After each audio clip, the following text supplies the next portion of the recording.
Joining me now is the UK Foreign Secretary, David Cameron. Mr. Foreign Secretary, thank you so much for joining us. We really appreciate it. It's a pleasure. Great to be with you. Well, we are on the eve of the 2-year anniversary of the war in Ukraine, as you know. Can you give us your assessment of where things stand right now? We've heard the term stalemate used. Is this, in fact, a stalemate, or does Russia actually have the upper hand right now, given the fall of that major city in eastern Ukraine? Well, I think if you take the 2-year view, what you've seen is actually Russia has lost half the territory it took after it invaded Ukraine. And more recently, on the Black Sea, you've actually seen Ukraine really being very effective. They've sunk about 20% of the Russian Black Sea fleet. They've opened up a corridor for their exports. As you know, they're a massive exporter of food. They're going to export almost all of their grain harvest from last year. And so that's good news. Look, of course, it's a difficult situation on the ground. We can see that. But Russia's lost probably 300,000 troops. It's been a massive miscalculation by Putin. And I think at the 2-year mark, what we ought to be doing is rededicating ourselves to helping Ukraine and making sure Putin doesn't win, because that's so important. It's not just Ukraine's security or Europe's security. I think it's crucial for the US's security too.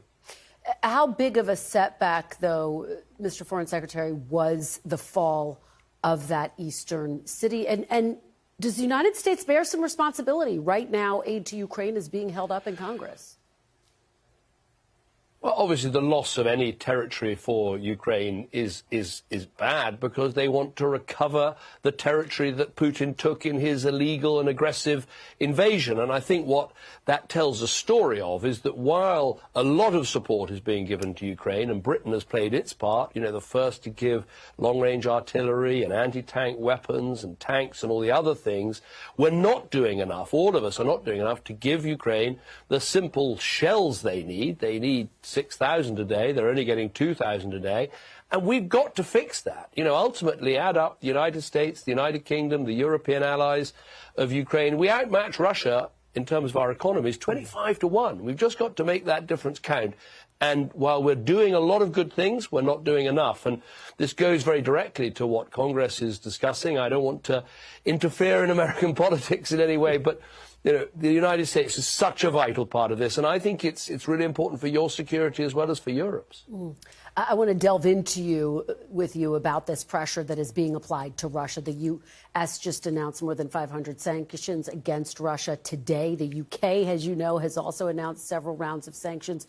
But Russia's already under a slew of sanctions related to this war. So why will these new sanctions change Putin's calculus when other rounds of sanctions haven't had an impact, quite frankly?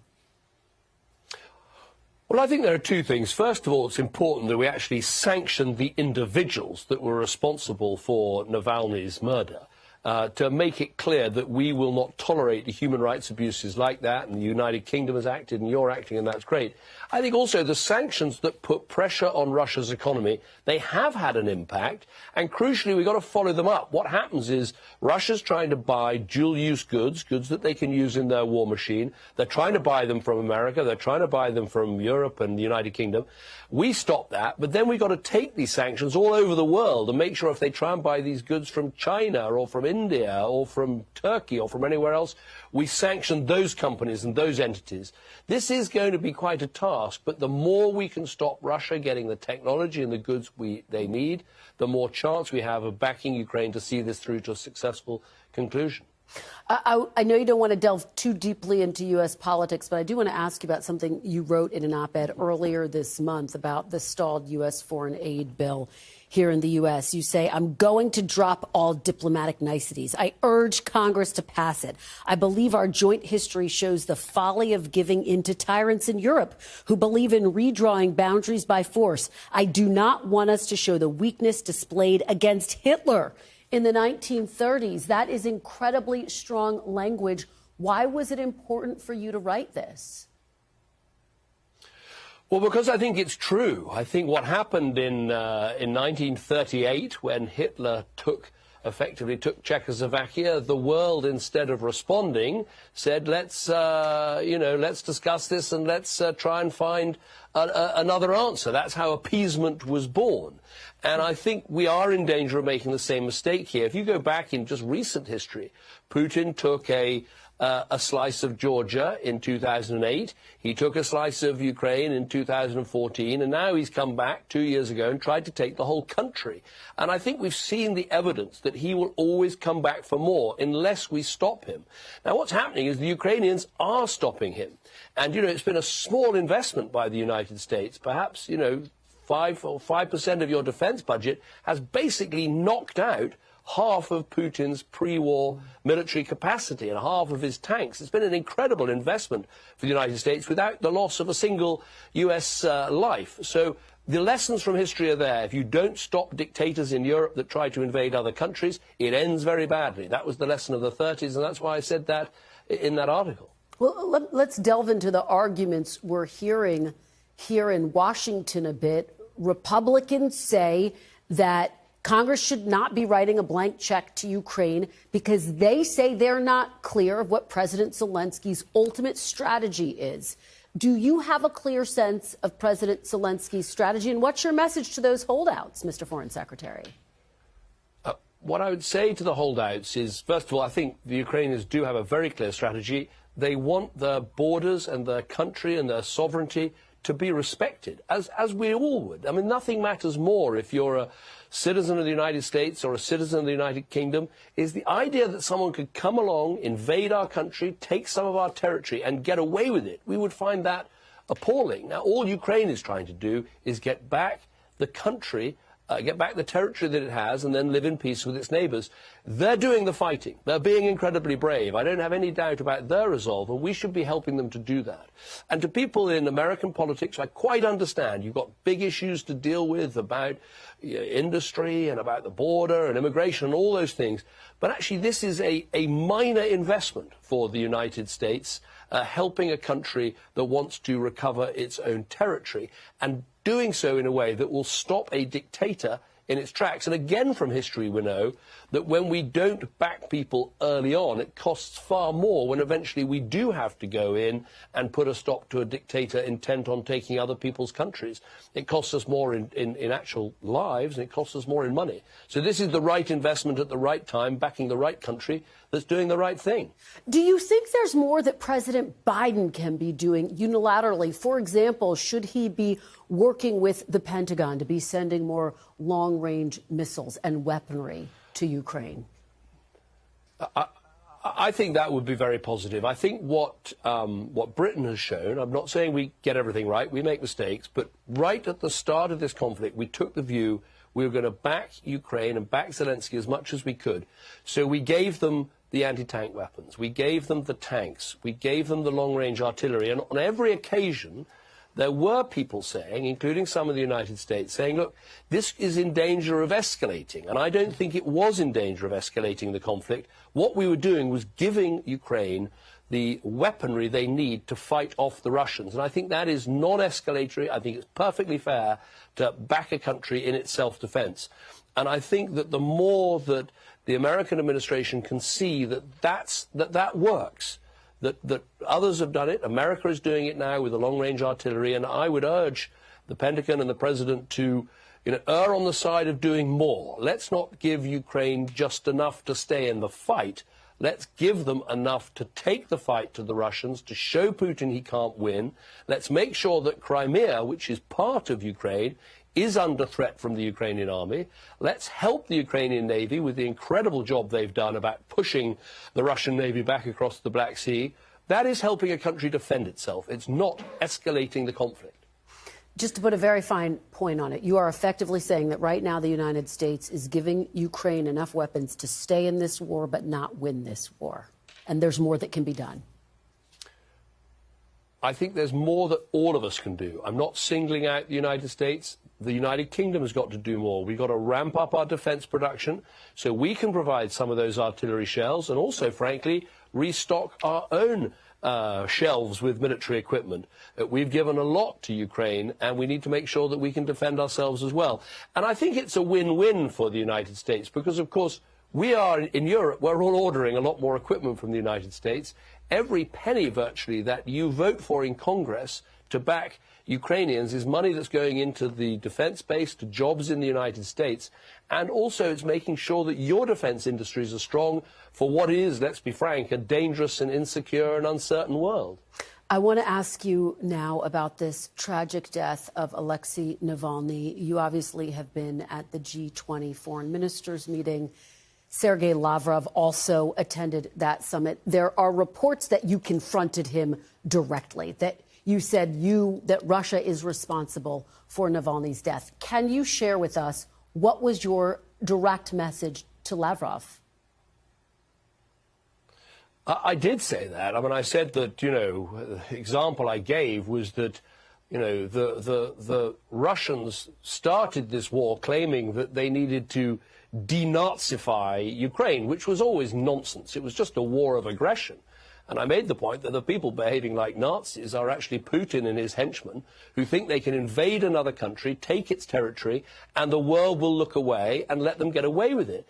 And also the way that they are, frankly, killing people in their own country who dare to stand up to Putin and who dare to point out the corruption he's responsible for and the lack of democracy they have in that country, that they are responsible for those things, not just in their own country, but we also see around the world how they've, sent their assassins to poison people, whether in the United Kingdom or elsewhere.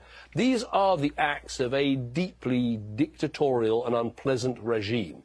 And all the while we say this, we should remember the quarrel is not with the Russian people. The quarrel is with Putin and his henchmen who behave in this terrible way. And we should hold them to account, which is why the president's sanctions and the sanctions that we put in place earlier this week are so welcome. I'd like to ask you about the Republican frontrunner. Former President Donald Trump has compared his legal challenges to the persecution of Navalny. He also recently said that he would not protect NATO countries who did not meet their financial obligations to the alliance, that he would, in fact, encourage Russia to invade. What is your reaction to hearing these comments? How have other NATO countries responded? Well, I want to be very careful not to intervene in your politics, in your democracy. America's a great democracy. You have these great elections. The British will always work with whoever is the president and work with whoever is in Congress because we have an incredibly close partnership that goes back such a long time. I think the only point I'd make is that when I look at what's happened to NATO, is it's got so much stronger. I chaired the NATO summit in 2014 when I was Prime Minister and made the point then that we needed more countries to get to that 2% of GDP spending on defence. And I think back then there were around 10. It's now doubled and there were well over 20 countries. And look at the strength of NATO, with Sweden joining, with Finland joining. These are hugely capable countries. So I think America can look at NATO and feel confident that the Europeans are pulling their weight. It is getting stronger. It's the most successful defensive alliance in history, and we should be backing it and believing in it. And I hope that goes for all sides of the aisle. Finally, Mr. Foreign Secretary, I want to ask you about what is happening in the Middle East. The Biden administration has made clear it opposes an Israeli ground invasion into Rafah because of the impact it would have on civilians who've been sheltering there. You have raised similar concerns. Do you see a ground invasion into Rafah as a red line, and would it undermine any talks to try to get the hostages released? No, I think it would be a very, very bad thing to happen because ultimately you've got, maybe 1.5 million people in that area. They can't go north because their houses have been destroyed. They can't go south because the Egyptian border is shut and we don't want to see a mass movement of people. So what we should do is focus on getting a stop to the fighting. Now, hostage negotiators are talking today in Paris. What we need is that hostage deal to come about. Then we can have a pause while that is being properly delivered. And during that pause, maybe 45 days, maybe 60 days, let's do everything we can to turn that pause into a permanent ceasefire without going back to fighting and start to put in place the real long-term solution, which is, in my view, having a secure Israel that's not a threat from Hamas in Gaza, but also the prospect of a Palestinian state so you can have two peoples living side by side with dignity and security. That's the task, and I hope if we can get that hostage deal, then we can start the work on these further moves that will stop the fighting and make sure there's no return to it. Very quickly, your level of optimism that that deal will get done. Do you think that something could be imminent here? I'm not in the room, and I wouldn't think it is imminent, but clearly they've had a number of discussions. I understand they are getting closer on some levels, but I can't put a time frame on it. But it is urgent because we need the fighting to stop. We need the, it is terrible what's happening in Gaza. And the aid situation, I've just got off the phone from the UN coordinator for aid there, and it is a disastrous situation. Not nearly enough aid is getting in. Not enough trucks are getting in every day. So we've got the prospect of people going hungry. We've got the prospect of disease. It's a very critical situation, and we need the fighting to stop now. Foreign Secretary David Cameron, thank you so much for your time and for sharing your critical perspective with us. We really appreciate your joining us today. Thank you very much.